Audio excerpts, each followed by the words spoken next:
চাঁদা না দেওয়ার ব্যবসায়ীকে পাথর মেরে হত্যা যুবদল নেতার ভিডিও ভাইরাল।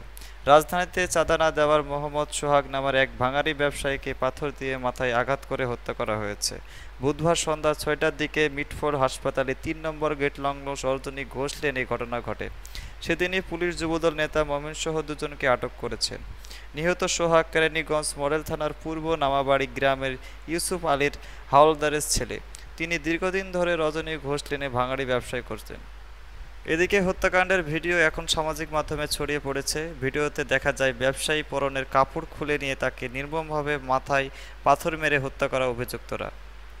নিহত সোহাগের বন্ধু মামুন বলেন, ২-৩ মাস ধরে মাইন প্রতি মাসে চাঁদা দাবি করত সোহাগের কাছে। সোহাগ টাকা দিতে অস্বীকৃতি জানালে কিছুদিন আগে দোকানের সামনে এসে তাকে দেখে নেওয়ার হুমকি দিয়ে চলে যায়। বুধবার সন্ধ্যা সোহাগকে একা পেয়ে ময়ংসহ ৪-৫ জন মিলে পাথর দিয়ে মাথায় আঘাত করে নির্মমভাবে হত্যা করে। নির্যাতনের সময় তারা তার পরনের পোশাক খুলে ফেলে। এতে ঘটনাস্থলে তার মৃত্যু হয়। আমরা কেউই ভয়ে এগিয়ে যেতে পারিনি, কারণ মঈন যুবদলের চকবাজার থানার সাধারণ সম্পাদক প্রার্থী। তার বিরুদ্ধে মিটফোর্ড হাসপাতালের ফুটপাত ও কেমিক্যাল ব্যবসায়ীদের কাছ থেকে চাঁদা তোলার অভিযোগ রয়েছে। এমনকি হাসপাতালের ৩য় শ্রেণীর কর্মচারী নিয়োগেও মোটা অঙ্কের ঘুষ বাণিজ্য অভিযোগ করেছে তার বিরুদ্ধে। লালবাগ থানা ছাত্রদলের সদস্য সচিব রাবি যুগান্তরকে জানান, তিনি মঈনকে চিনেন। মঈন যুবদলের সক্রিয় কর্মী।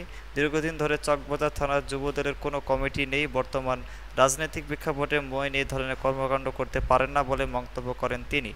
কোয়ালী থানার ভারপ্রাপ্ত কর্মচারী ওসি মোহাম্মদ মনিরুজ্জামান বলেন, ভাঙারি ব্যবসায়ীকে কেন্দ্র করে দুপক্ষের মধ্যে দীর্ঘদিন ধরে দ্বন্দ্ব চলছিল। সেই বিরোধী থেকেই এই হত্যাকাণ্ড সংঘটিত হয়েছে বলে প্রাথমিকভাবে আমরা জানতে পেরেছি। ঘটনার পর পুলিশ মঈন ও জনি নামে দুজনকে আটক করেছে। বিষয়টি তদন্ত করে ব্যবস্থা নেওয়া হবে।